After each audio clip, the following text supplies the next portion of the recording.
Hi dear students, welcome you all at the online platform of EduRise India. I am Ushakar Misra, your biology faculty, going to teach you the first chapter, that is life process. In this session, we are going to discuss these three objectives. The first objective is what is life, and our second objective is what is life processes. Third objective is what are the characteristics of life living beings. यानी हम लोग आज के इस 3 lecture में life processes क्या होते हैं, लाइफ क्या होता है और लिविंग बींग्स के क्या क्या कैरेक्टर होते हैं, ये सारे को डिस्कस करेंगे. ठीक है.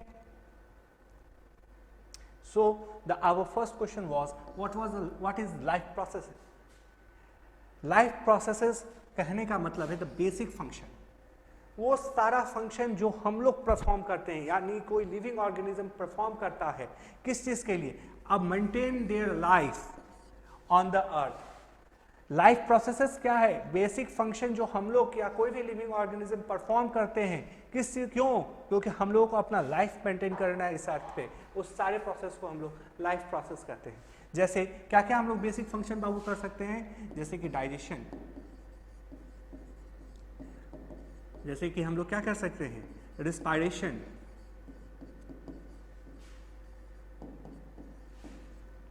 ठीक है, और भी बहुत सारे हैं, सर्कुलेशन, एक्सक्रीशन. अब बात है व्हाट इज लाइफ, क्योंकि हमने तो कहा लाइफ प्रोसेस में कि लाइफ को मेंटेन करने के लिए इस अर्थ पे जो प्रोसेस होगा वो लाइफ प्रोसेस है. तो बात क्वेश्चन उठना चाहिए कि सर व्हाट इज लाइफ. तो लाइफ क्या है, it is a unique complex organisation of molecules that express itself through the chemical reaction. मतलब लाइफ जो है कॉम्प्लेक्स ऑर्गेनाइजेशन है मॉलिक्यूल्स के. आप खुद देखो ह्यूमन बॉडी में बहुत सारे मॉलिक्यूल्स हैं या बहुत सारे मॉलिक्यूल्स से बना हुआ एक छोटा सा सेल ही होता है और वो यूनिक है, क्योंकि आप क्लास 9 में पढ़े हो कि सेल क्या है, एक यूनिक स्ट्रक्चर है और वो express itself through the chemical reaction. और हम लोग बॉडी में बहुत सारे केमिकल रिएक्शन होते रहते हैं, जैसे ग्लूकोज का बनना, प्लांट में ग्लूकोज का बनना एक केमिकल रिएक्शन है, हमारे बॉडी में ग्लूकोज का ब्रेकडाउन होना एक केमिकल रिएक्शन है. विच लीड टू, मतलब ये हम लोगों को कहाँ ले जा सकता है, ग्रोथ के लिए रिस्पॉन्सिबल हो, डेवलपमेंट कराए या रिस्पॉन्स दे, एडेप्टेशन हो या रिप्रोडक्शन में हेल्पफुल हो, यही लाइफ है. तो आप एक बार फिर से इसको पढ़ोगे, life is a unique complex organization of molecules that express itself through the chemical reaction which lead to the growth, development, responsiveness, adaptation and the reproduction. कोई दिक्कत? चलो, अब थर्ड हम लोगों का ऑब्जेक्टिव आज था कि आज हम लोग पढ़ेंगे what is the characteristics of living beings. तो कैरेक्टरिस्टिक्स ऑफ लिविंग बींग्स में सबसे पहला है कि सेलुलर स्ट्रक्चर होगा.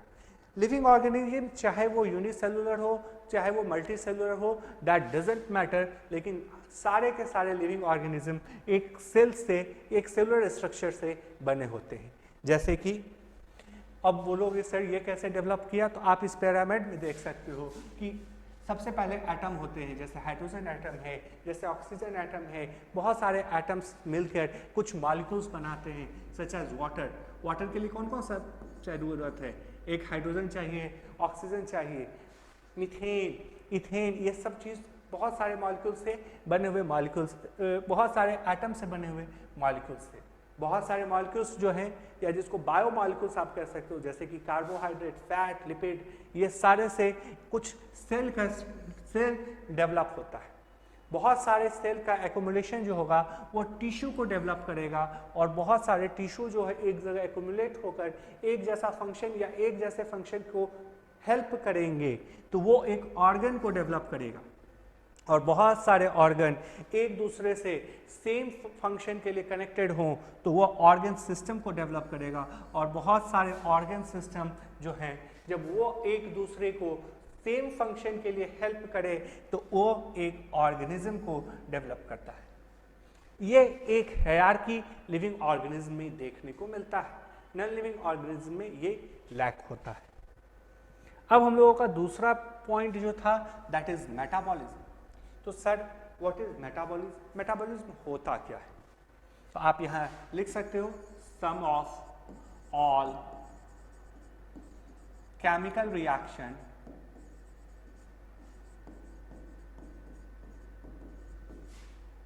by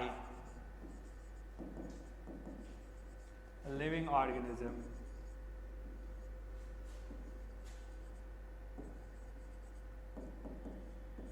is termed as metabolism. वो सारा केमिकल रिएक्शन जो हमारे बॉडी के अंदर होता है उस सब को अगर एक साथ आप बात करोगे तो उसी को हम मेटाबॉलिज्म कर सकते हैं। मेटाबॉलिज्म जो है वो फर्दर दो पार्ट में आप डिवाइड कर दो। The first part is anabolism and the second part is catabolism. ठीक है, एनाबॉलिक प्रोसेस और कैटाबॉलिक प्रोसेस दो प्रोसेस होते हैं मेटाबॉलिक प्रोसेस के। एनाबॉलिक प्रोसेस को हम लोग कंस्ट्रक्टिव प्रोसेस भी कह सकते हैं। क्या कह सकते हैं? Constructive process. और कैटाबॉलिक को हम लोग डिस्ट्रक्टिव प्रोसेस कह सकते हैं।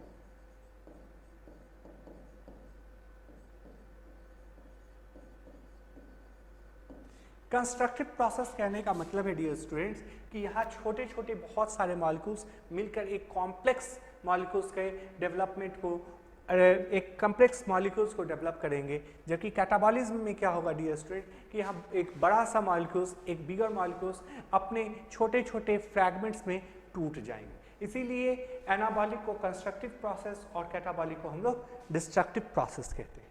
एनाबॉलिक प्रोसेस जो होगा यहाँ पे काइनेटिक एनर्जी जो है ये प्रिजर्व हो जाएगा in the form of potential energy. ठीक है, और कैटाबॉलिज्म में क्या होगा, यहाँ पे पोटेंशियल एनर्जी जो है ये कन्वर्ट हो जाएगा किस चीज में? काइनेटिक एनर्जी में। यानी आप सीधा कहो कि एनाबॉलिक प्रोसेस में जो है ये एनर्जी हम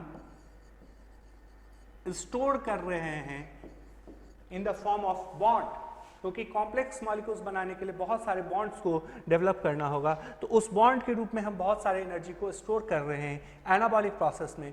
और कैटाबॉलिक प्रोसेस में एनर्जी का हम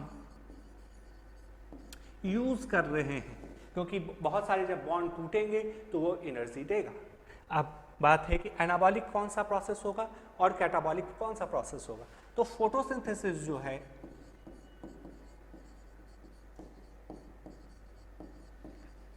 फोटोसिंथेसिस जो है ये एक एनाबॉलिक प्रोसेस है, क्योंकि आप सभी लोग जानते हो कि फोटोसिंथेसिस में कार्बन डाइऑक्साइड और वाटर जो है ये मिलकर in the presence of sunlight and chlorophyll क्या करता है? ग्लूकोज का फॉर्मेशन करता है। कार्बन डाइऑक्साइड और वाटर क्या है? एक सिंपल मॉलिक्यूल्स है, जबकि ग्लूकोज क्या है? एक कॉम्प्लेक्स मॉलिक्यूल्स है। ठीक है, और कैटाबॉलिक प्रोसेस यहाँ क्या हो जाएगा? कैटाबॉलिक प्रोसेस का एग्जाम्पल जो है वो है रिस्पायरेशन। क्यों? क्योंकि रेस्पिरेशन में जो हमारा कार्बोहाइड्रेट है वही हम यूज करते हैं फॉर एनर्जी। इसके साथ ही साथ और भी बहुत सारे एग्जाम्पल आप लोगों को पढ़ना होगा, जैसे फॉर्मेशन ऑफ स्टार्च और ग्लाइकोजेन जो हमारा रिजर्व फूड मटेरियल है वो एनाबॉलिक प्रोसेस है। और उस स्टार्च और ग्लाइकोजेन का ब्रेकडाउन होकर उससे ग्लूकोज बनना और उस ग्लूकोज का यूज करना, this is the catabolic process. तो मेरे हिसाब से आप लोग को कुछ समझ में आया होगा क्या है मेटाबॉलिज्म, एनाबॉलिज्म एंड कैटाबॉलिज्म। कोई किसी तरह का दिक्कत नहीं। अब हम मूव करते हैं अपने थर्ड टॉपिक पे, दैट इज ग्रोथ। तो अब तक हम लोग 2 पॉइंट डिस्कस कर चुके हैं डियर स्टूडेंट। सबसे पहले मेटाबॉलिज्म, सबसे पहले हम लोग सेलुलर स्ट्रक्चर डिस्कस किए, उसके बाद मेटाबॉलिज्म डिस्कस किए। अब हम लोग थर्ड पॉइंट जो ग्रोथ है उसको डिस्कस करेंगे। तो ग्रोथ होता क्या है? ग्रोथ जो है इरिवर्सिबल प्रोसेस है, यानी कह सकते हो growth is the irreversible process और increase of mass in the living organism. जैसे कि आप यहाँ देख रहे हो कि हैचिंग प्रोसेस जो है ये हो रहा है, ये इरिवर्सिबल प्रोसेस है। एक बार आपका प्लांट का जो डेवलपमेंट हो चुका है किसी अर्थ के सरफेस पे, ये कभी फिर से एम्ब्रियोनिक स्ट्रक्चर में नहीं आ सकता है। This is the growth in living organism. जबकि नॉन लिविंग ऑर्गेनिज्म में क्या होता है कि ग्रोथ जो है ये एक्युमुलेशन के कारण होता है। एक्युमुलेशन कहने का मतलब कि उसके ऊपर रख दो, से यहाँ पर्वत देख रहे थे, यहाँ पे क्या होगा, स्नो के एक्यूमुलेशन के कारण इसका साइज बढ़ सकता है, लेकिन जब समर सीजन वापस आएगा तो वही स्नो ग्लेशियर के फॉर्म में मेल्ट करके हमारे रिवर तक आ जाएगा। यानी एक बार लिविंग ऑर्गेनिज्म का जो ग्रोथ हो गया है ये कभी फिर से अपने पुराने स्टेज पे नहीं आ सकता है, जबकि नॉन लिविंग ऑर्गेनिज्म का ग्रोथ होता ही नहीं है, ये अपने पुराने स्टेज पे जा सकता है। दूसरा एग्जाम्पल आप ऐसे समझ सकते हो कि आप बालू देखे होंगे, बालू पे आप क्या कर दो, एक ट्रक और बालू ला के रख दो, आप कहोगे सर वहाँ मास का तो इंक्रीज हो गया, वहाँ साइज का इंक्रीज हो गया, क्या वहाँ ग्रोथ हो गया? तो नहीं बाबू, वहाँ ग्रोथ इसलिए नहीं हुआ क्योंकि जो लिविंग ऑर्गेनिज्म का ग्रोथ होता है वो इंटरनल होता है, सेलुलर डिवीजन के कारण होता है, जबकि नॉन लिविंग थिंग्स का जो ग्रोथ होता है ये कैसा होता है, ये एक्यूमुलेशन के कारण आप ला के एक्सटर्नली वहाँ पुट किए।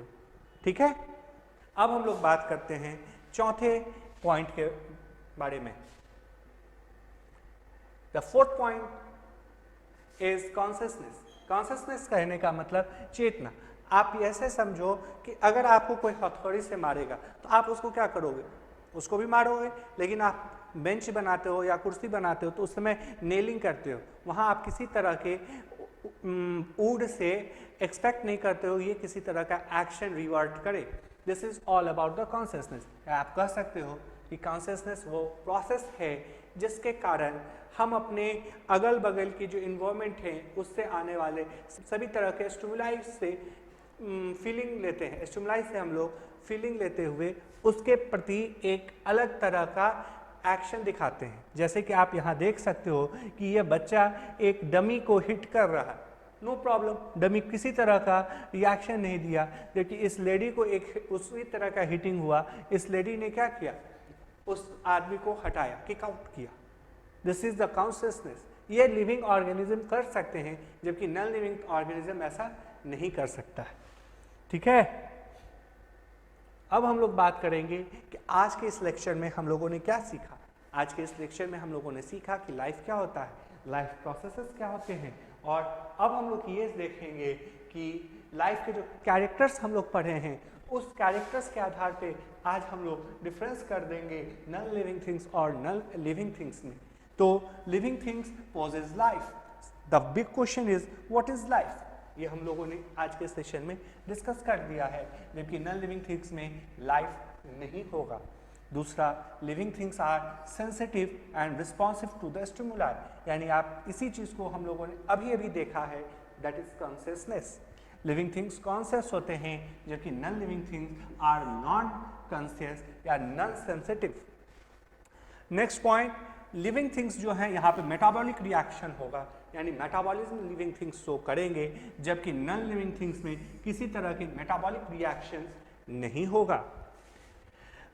लिविंग थिंग्स का नेक्स्ट पॉइंट है यहाँ पे ग्रोथ और डेवलपमेंट होगा। जो हमने हैचिंग की बात की थी, जो हमने प्लांट से ट्री बनने का प्रोसेस दिखा था, that done by only living things, लेकिन नॉन लिविंग थिंग्स ऐसा ग्रोथ या डेवलपमेंट नहीं शो करेंगे।